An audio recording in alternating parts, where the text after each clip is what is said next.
राजा ककुदमी अपनी सुंदर और गुणवान बेटी रेवती के लिए योग्य वर की तलाश में थे। पृथ्वी पर कोई राजकुमार ऐसा नहीं मिला जो रेवती की योग्यता के अनुरूप हो। रेवती न केवल रूपवान थीं, बल्कि संगीत, नृत्य और शास्त्रों में पारंगत भी। राजा ने सोचा कि ब्रह्मलोक जाकर स्वयं ब्रह्मा जी से सलाह लें। वे अपनी बेटी को साथ लेकर दिव्य यात्रा पर निकल पड़े। ब्रह्मलोक पहुंचते ही उन्होंने देखा कि वहां एक दिव्य संगीत सभा चल रही थी। गंधर्व और अप्सराएं मधुर स्वरों में गा रही थीं। राजा ने सोचा, बस थोड़ी देर इंतजार कर लें, सभा समाप्त होते ही ब्रह्मा जी से बात करेंगे।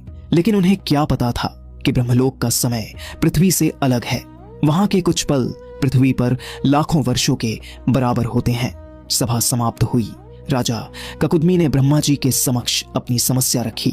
उन्होंने उन राजकुमारों के नाम बताए जिन्हें वे रेवती के लिए उपयुक्त समझते थे। ब्रह्मा जी मुस्कुराए और बोले, हे राजन, तुम जिन राजकुमारों का नाम ले रहे हो उनकी पीढ़ियां तो कब की इतिहास बन चुकी हैं। तुम्हारे जाने के बाद पृथ्वी पर 27 चतुर्युग बीत चुके हैं। अब द्वापर युग चल रहा है। तुम्हारी सभ्यता बदल चुकी है। नए युग के नए राजा और नए नियम हैं। राजा ककुदमी स्तब्ध रह गए। उन्होंने पूछा, हे ब्रह्मदेव, फिर मेरी बेटी रेवती का विवाह किससे होगा? वह इतनी योग्य है कि कोई साधारण वर उसके योग्य नहीं। ब्रह्मा जी ने कहा, चिंता मत करो।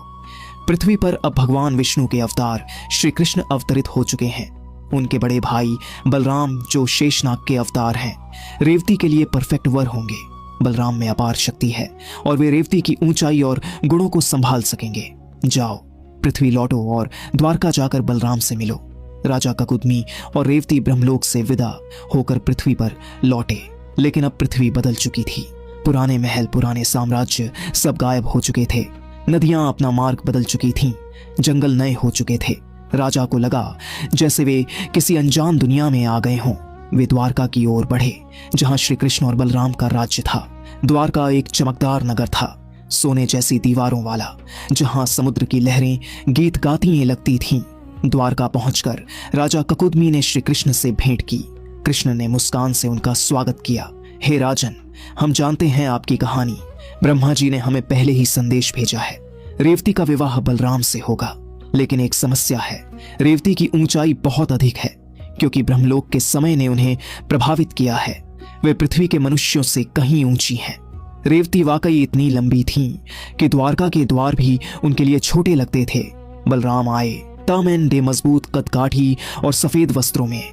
उन्होंने अपने दिव्य हल मूसल से रेवती की ऊंचाई को सामान्य किया। हल की शक्ति से रेवती का कद बलराम के अनुरूप हो गया।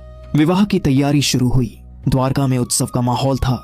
अप्सराएं नाच रही थीं, गंधर्व गा रहे थे। श्री कृष्ण ने खुद संगीत बजाया।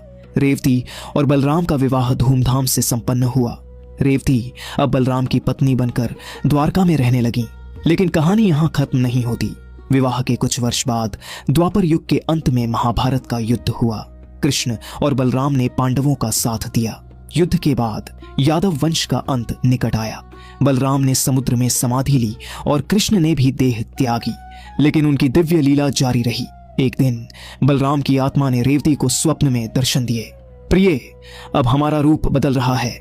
पुरी की भूमि पर हम जगन्नाथ के रूप में अवतरित होंगे। कृष्ण, सुभद्रा और मैं, 3 रूपों में तुम भी हमारे साथ रहोगी। रेवती जागी और पुरी की ओर प्रस्थान किया। वहां राजा इंद्रद्युम्न एक मंदिर बना रहे थे। किंवदंती है कि विष्णु ने उन्हें स्वप्न में कहा था कि नीम के पेड़ से मूर्तियां बनवाओ। लेकिन मूर्तियां अधूरी रह गईं, हाथ पैर नहीं बने। यही जगन्नाथ, बलभद्र, बलराम और सुभद्रा की मूर्तियां थीं। रेवती पुरी पहुंची। वहां उन्होंने देखा कि बलभद्र की मूर्ति में बलराम की ऊर्जा है।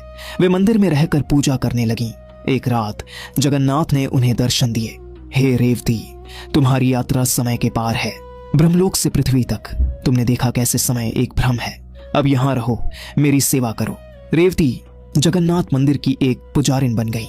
वे रथ यात्रा में भाग लेती, जहां जगन्नाथ, बलभद्र और सुभद्रा के रथ निकलते।